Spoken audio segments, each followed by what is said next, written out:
Livro Ouse Pedir Mais, capítulo 23. Explorando formas perigosas de oração e meditação.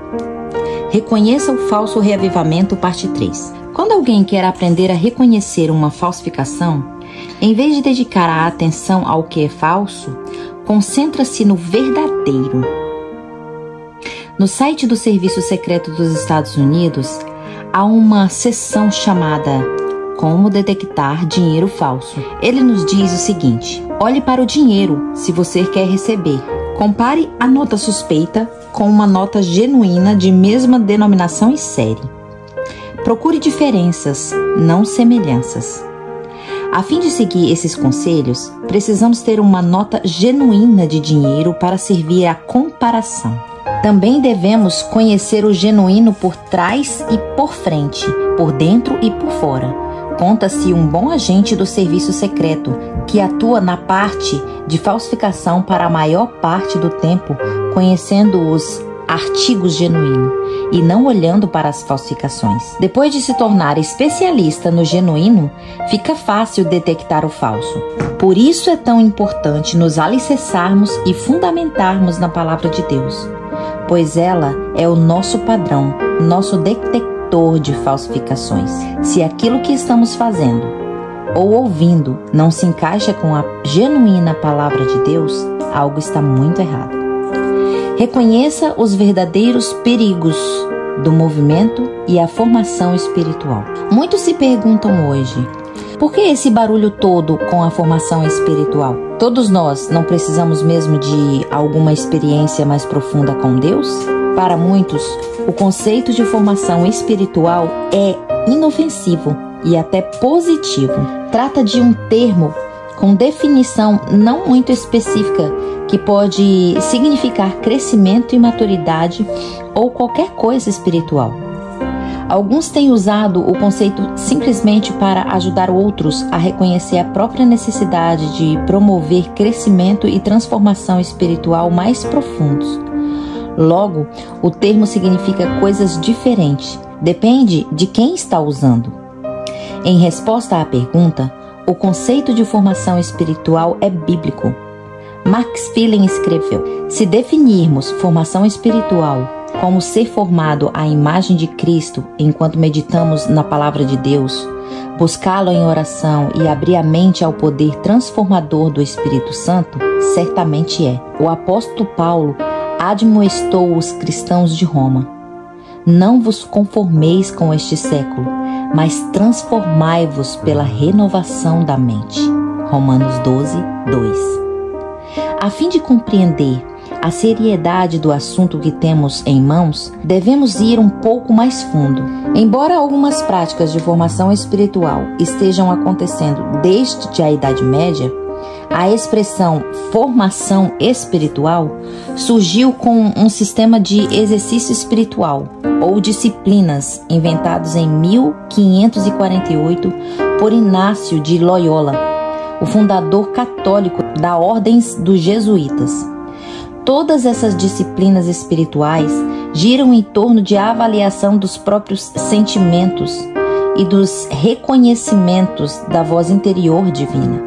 Os exercícios tinham o objetivo de ensinar aos jovens jesuítas em um estudo para os sacerdócios como sujeitar a sua própria mente à de seu superior. O superior recebia o título de diretor espiritual. Embora isso possa parecer pastoreio espiritual inocente, na realidade, se trata de colocar outra pessoa no controle espiritual. Na verdade, diz respeito ao controle da mente. Embora o mentoreamento espiritual seja incentivado na Bíblia, essa diretoria espiritual não está de acordo com o padrão das Escrituras. Não é fácil reconhecer à primeira vista, pois encontramos aqui a verdade e o erro ministrados de maneiras muito sutis.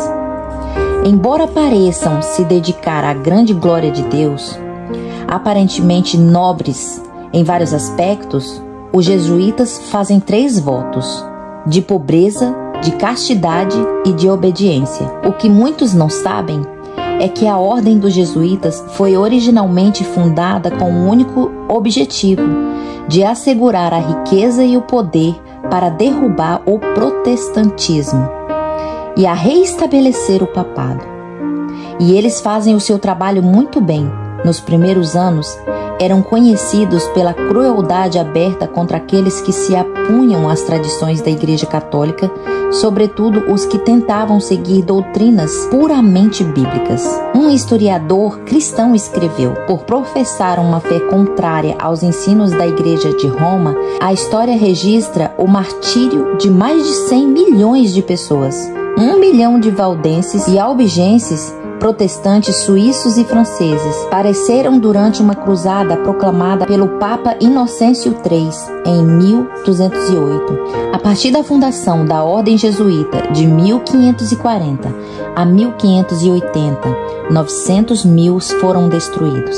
150 mil foram mortos pela Inquisição em 30 anos. Nos 38 anos após o edito de Carlos V contra os protestantes, 50 mil pessoas foram enforcadas, decapitadas ou queimadas vivas por heresias. Outros 18 mil apareceram durante a administração do Duque de Alva em 5 anos e meio. Um dos aspectos mais perigosos dos movimentos de formação espiritual é que muitos dos seus exercícios espirituais estão enraizados na ousada espiritualidade panteístas dos jesuítas. O panteísmo é uma cosmovisão baseada na crença de que Deus está em todas as coisas. Em outras palavras, não existe Deus pessoal distinto, mas Ele está em tudo, nas pedras, nos girinos, nas árvores e até mesmo nos seres humanos, inclusive naqueles que blasfemam o seu nome.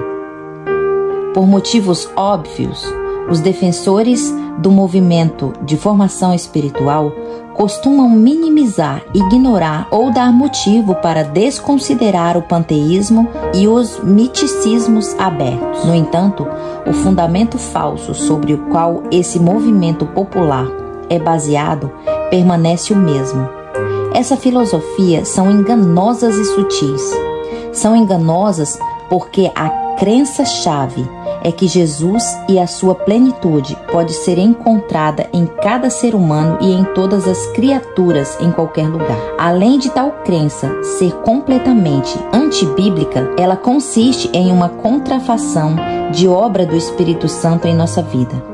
Em vez de dirigir as nossas mentes para ver Cristo como nosso intercessor no santuário celestial, onde a Bíblia diz que está a sua presença física, não de dentro de nós, em vez de nos inspirar a orar a Cristo por meio do Espírito Santo, que vive dentro de nós, contanto que obedecemos a Deus, ver Atos 5:32, as pessoas são levadas a pensar que podem estar na presença real de Cristo quando quiserem, comunicando-se com Ele diretamente por meio de práticas de aquietação na mente, como a oração contemplativa, a oração centrante, os labirintos de oração e as fantasias guiadas, e assim por diante. Ciente de que isso aconteceria, Ellen White disse: as advertências da palavra de Deus com respeito aos perigos que rodeiam a igreja cristã pertencem a nós hoje. Como nos dias dos apóstolos, os homens procuravam destruir a fé nas escrituras pelas tradições e filosofias.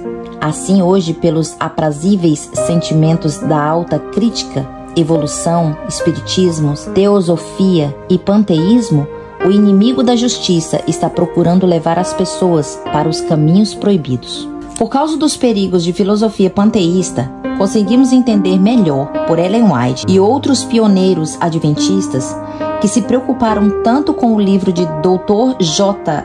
H. Kellogg, Live Temple, Templo Vivo, no qual Ellen White afirmou conter o alfa de heresias letais. Sem entrar em grandes detalhes da história, todos podemos dizer que Dr. Kellogg, influente médico adventista e líder da reforma de saúde na igreja na época, que acabou apostatando mais tarde, estava ensinando o panteísmo abertamente, sem pedir desculpa. Por meio desta apostasia alfa, assim chamada para ser considerada início de todas as apostasias, os líderes da igreja viram as pessoas ser conduzidas de uma forma espiritual lidada, no qual o inimigo podia falar diretamente com as suas vítimas e conduzi-las para longe de Deus por meio de visões proféticas. Ellen White foi advertida de que esse tempo do fim, a apostasia ômega final, semelhante à alfa, sobreviria. E parece que essas profecias dadas pelos próprios Deus estão se tornando realidade. A Bíblia nos diz: sabe, porém, isto, nos últimos dias sobrevirão tempos difíceis. As pessoas aprenderão sempre e jamais poderão chegar ao conhecimento da verdade. Esses indivíduos irão de mal ao pior, enganando-se e sendo enganados. Isso é motivo de preocupação? A Bíblia continua: pois haverá tempo em que não suportarão a sã doutrina e se recusarão a dar ouvidos à verdade, entregando-se às fábulas. 2 Timóteo 3, 1, 7, 13, 4, 3, 4. Há mais de 100 anos, recebemos as advertências que Satanás tentaria fazer isso nos tempos do fim. Ele não está começando a trilhar exatamente esse caminho agora? Precisamos ficar atentos e alerta para não sermos enganados. Somos avisados de que Satanás enganará até os eleitos, se possível. A inspiração nos diz: o inimigo está se preparando para a última campanha contra a igreja. Realmente, o lobo mau, também conhecido como diabo, logrou êxito em se vestir de pele de cordeiro e está tentando desviar muitos da casa de Deus. A oração contemplativa e a oração centrada, ouvindo a voz divina interior. O que é exatamente a oração contemplativa? Ela começa com uma prática chamada oração centrante, técnica mediativa no qual o praticante se concentra em uma palavra sagrada ou mantra escolhido e o repete para acalmar a mente. Outra expressão para isso é lectio divina. Cito o material Método da Oração Centrante, inspirado no livro Mente Aberta, Coração Aberto, do monge e sacerdote Thomas Keating. Ele explica: escolha uma palavra sagrada como símbolo de uma intenção em consentir com a esperança e a atuação divina no interior. A palavra sagrada é escolhida durante um breve período de oração ao Espírito Santo. Use uma palavra de uma ou duas sílabas, como Deus, Jesus, Abba, Pai, Mãe, Maria, Amém. Outras possibilidades incluem amor, ouvir, paz, clemência, deixar, silêncio, quietude, fé, confiar. As instruções continuam dizendo que as palavras sagradas não devem ser alteradas durante a oração, pois isso significaria envolver o pensamento. A palavra sagrada é a âncora. Se pensamentos, sentimentos ou distrações intervirem, a palavra sagrada deve ser repetida até toda a quietude voltar.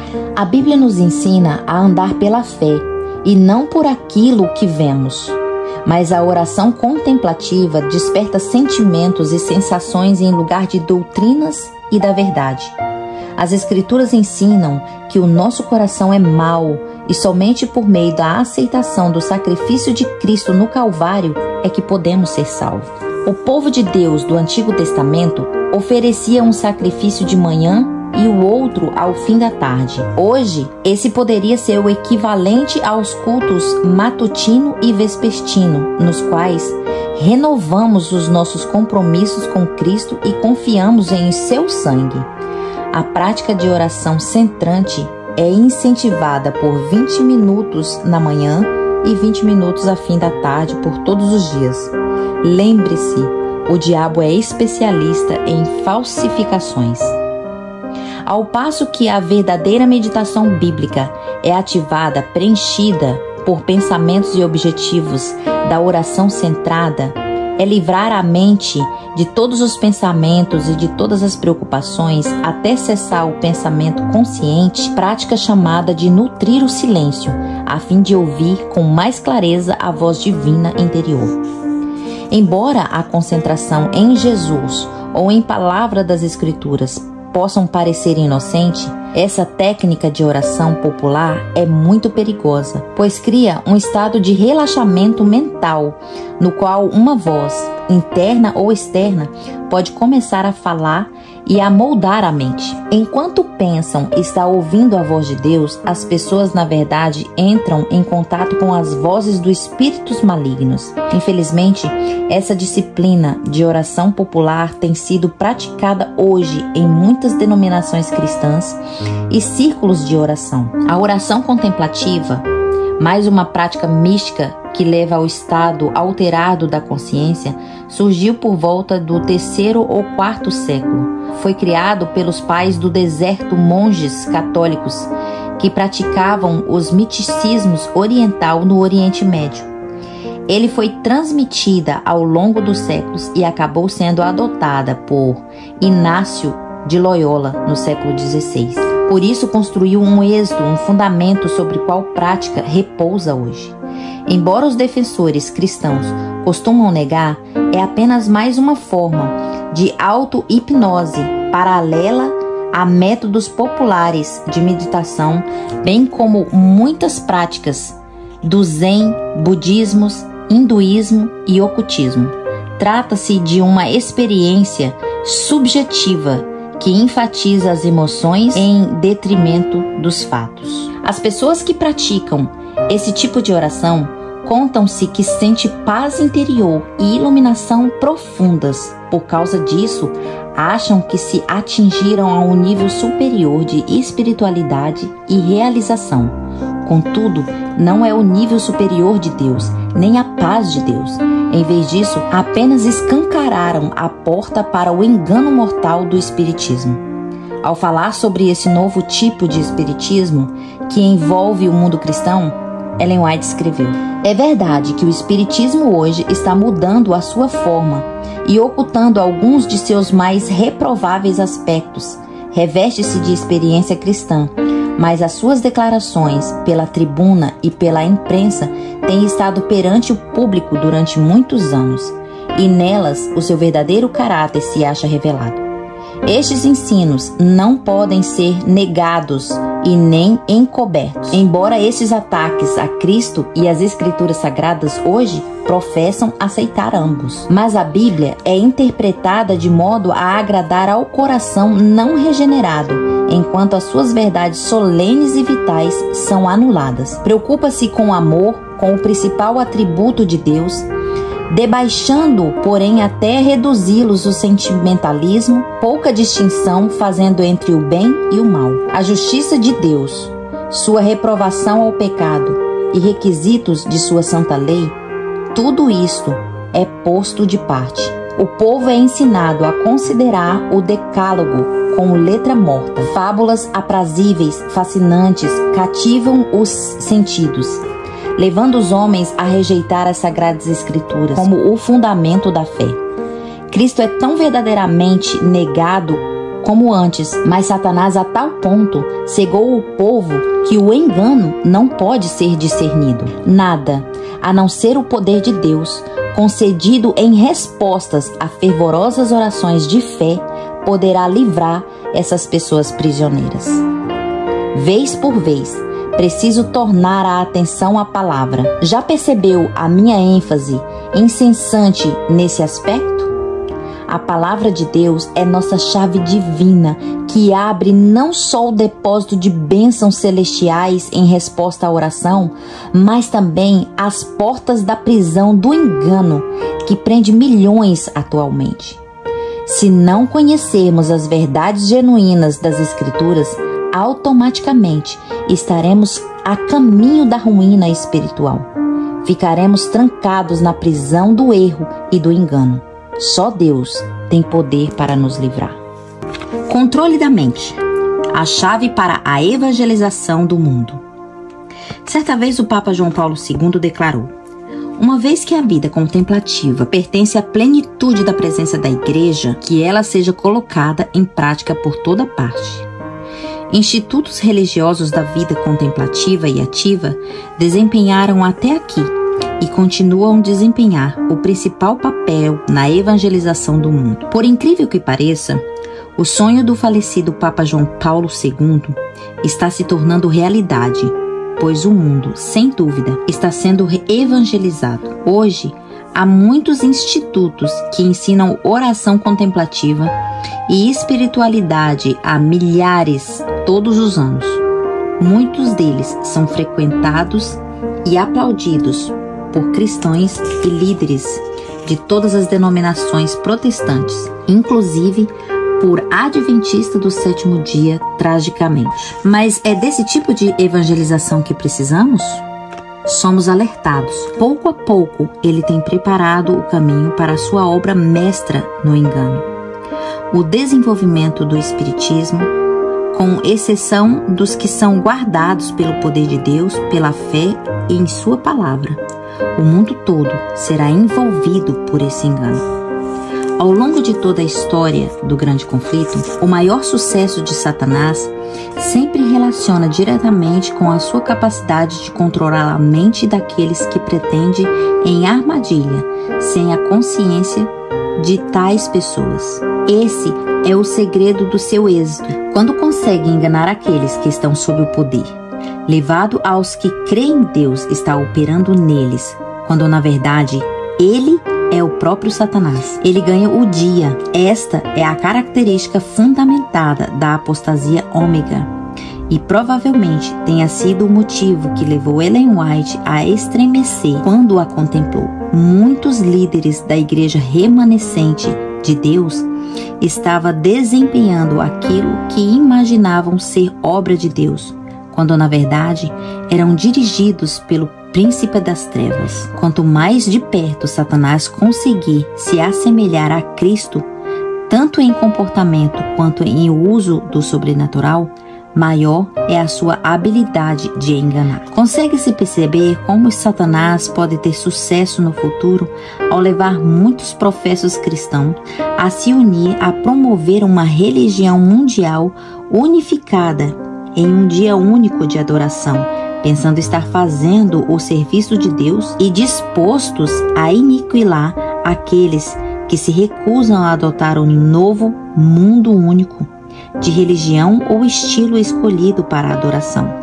Ver 1 Timóteo 4, 1, 2. Lembre-se, tudo gira em torno do controle da mente. Satanás está atrás disso. Ele sabe o que está fazendo. E nós? No livro Reaviva-nos de Novo, Mark Phelan escreveu: a preocupação de Satanás nos últimos dias não é com o mundo não salvo. Ele já tem sob seus domínios. Seu alvo são os cristãos. Ao trazer enganos para dentro da igreja, desencaminhará milhões. E está começando a acontecer bem diante dos nossos olhos.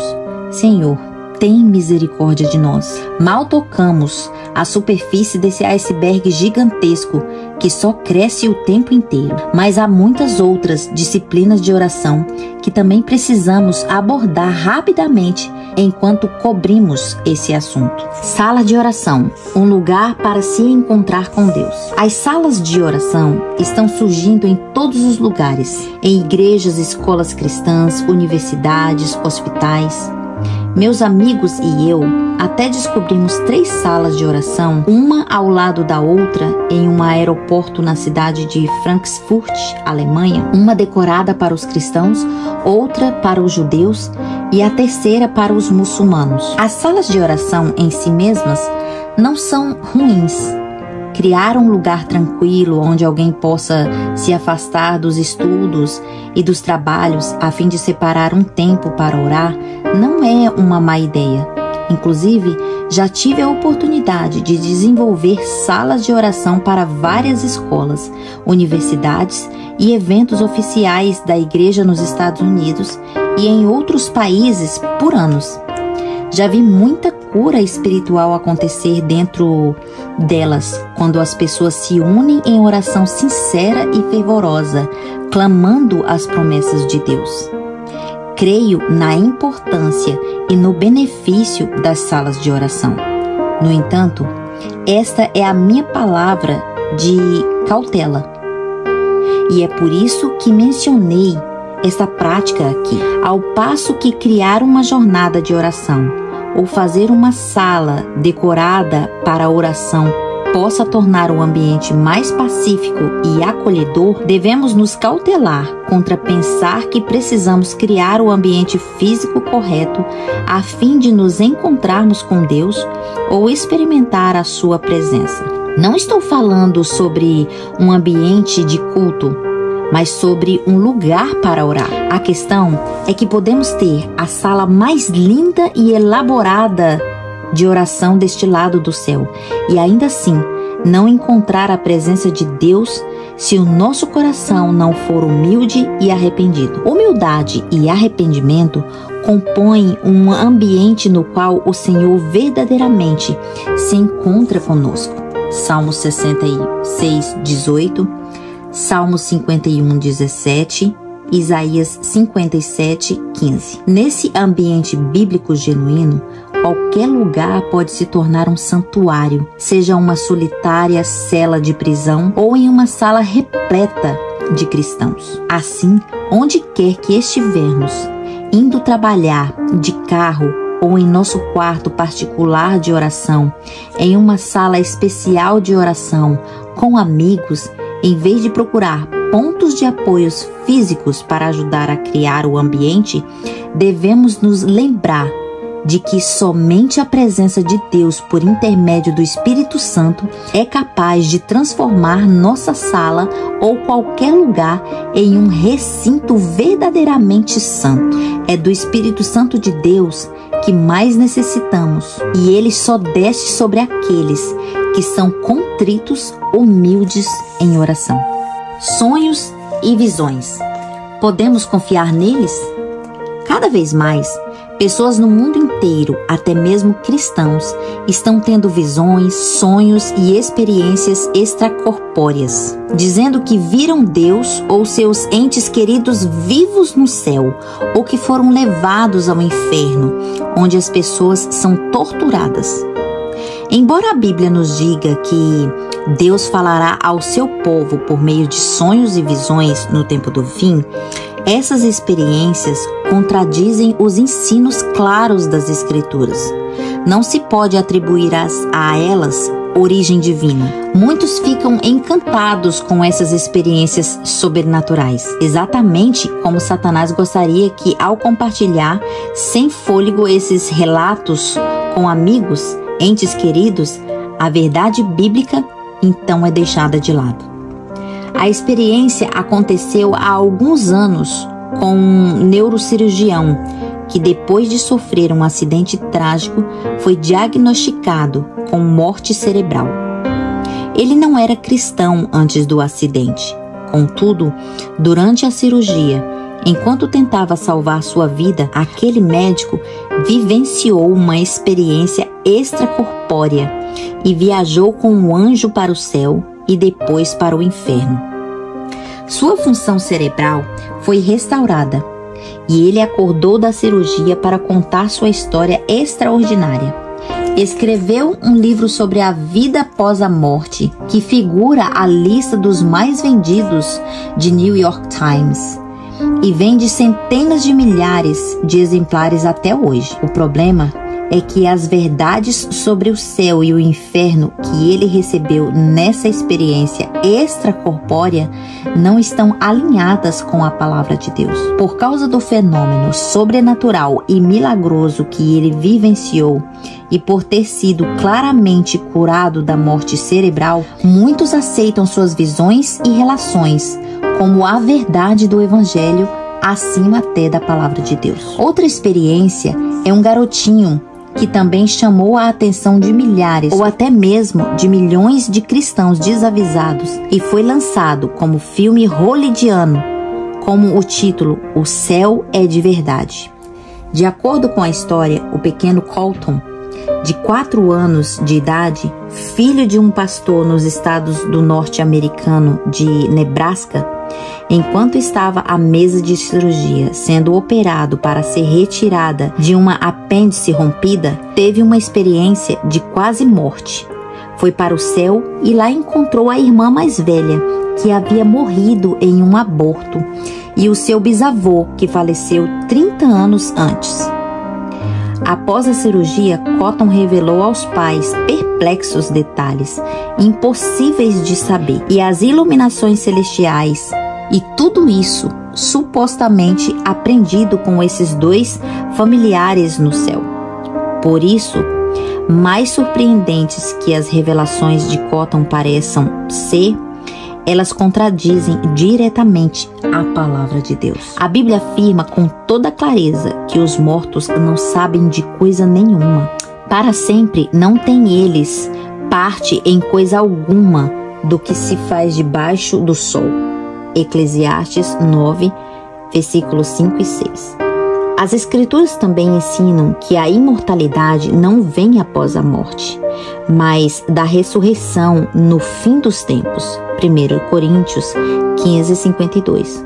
Contudo, a maioria dos cristãos atuais aprendeu a crer que a alma é imortal e que a pessoa vai imediatamente para o céu ou ao inferno assim que morre. O que esses desavisados não percebem é que essa crença os torna presas fáceis para criar o próximo engano poderoso de Satanás. É por isso que as histórias desse tipo são tão perigosas. O último grande engano deve logo patentear-se diante de nós. O anticristo vai operar suas obras maravilhosas à nossa vista. Tão meticulosamente a contrafação se parecerá com o verdadeiro que será impossível distinguir entre ambos sem o auxílio das Escrituras Sagradas. Pelo testemunho destas, toda a declaração e todos os prodígios deverão ser provados. Satanás tem um plano e o tempo dele está se esgotando. Ele sabe que se conseguir fazer os cristãos aderirem ao sobrenatural e o sensacional em detrimento das verdades bíblicas, estarão prontos para cair em seu grande engano quando ele finalmente se revelar à humanidade fingindo ser Cristo. Mas Jesus nos conta como será o seu retorno. Apocalipse 1, 7. Mateus 24, 24 e 27. Com a Bíblia diante de nós, não há motivo para sermos enganados. Chamado à oração verdadeira e à meditação bíblica. Ao encerrarmos este capítulo, devemos nos lembrar de que o objetivo da verdadeira meditação e oração bíblica não é esvaziar a mente, nem olhar para o divino dentro de nós. Em vez disso, ela acontece quando a mente é preenchida pela palavra e pelas obras de Deus. Ao longo de toda a Bíblia, recebemos as instruções de que a oração deve ser uma prática ativa e repleta de pensamentos. Trata-se da comunicação real com Deus por meio do Espírito Santo, composta por pensamentos e palavras específicas. Em nenhuma ocasião encontramos exemplos de oração por meio de repetição ou de uma palavra sagrada ou de uma mantra. Cristo nos advertiu de maneira específica contra isso quando ele disse: "E orando, não useis de vãs repetições, como os gentios." Mateus 5:7. Também é importante observar que nos tempos bíblicos, os homens e as mulheres nunca escolhiam quando Deus falaria com eles. O tempo sempre esteve sob o seu controle, sobre o controle de Deus. E com frequência, aqueles que ouviam a sua voz ficavam chocados e atemorizados. Mark Phelan escreveu: "Os cristãos do Novo Testamento não deram uma reviravolta no mundo de sua época com um evangelho que misturava filosofia oriental com doutrina cristã. Nós também não devemos fazê-lo. Os cristãos do Novo Testamento não tentavam entrar em contato com a presença divina em seu interior. Eles olhavam para o seu Senhor crucificado, ressurreto e prestes a vir. A sua vida, então, assim era transformada. A meditação e contemplação da Bíblia são a chave para crermos em nossa caminhada com Cristo. Ellen White usou termos meditar e meditação 569 vezes em seus escritos. Ela também usou o termo contemplação 580 vezes. Ao lançar mão desses termos, ela estava falando sobre meditar na palavra de Deus e contemplar a palavra, as obras e as providências de Deus. Incentivou-nos a passar diretamente 1 hora a refletir sobre a vida de Jesus, deixando que a imaginação se apodere de cada cena, especialmente as finais. Ao pensar com mais clareza no que aconteceu no Calvário, nossa confiança no Senhor crescerá e receberemos mais de seu Espírito. Isso é crucial, pois fomos instruídos. Se queremos ser salvos, afinal, teremos de aprender ao pé da cruz a lição de arrependimento e humilhação. Abordei diferentes formas de fogo estranho, a se evitar nos movimentos falsos e reavivamento que tomam conta do cristianismo na atualidade. Há mais um perigo: o perigo de apagar o fogo verdadeiro do Espírito Santo em momentos de reavivamento genuíno. Nos próximos capítulos, falarei sobre este perigo e como evitá-lo. Portanto, continuem a ler, continue ousando pedir mais.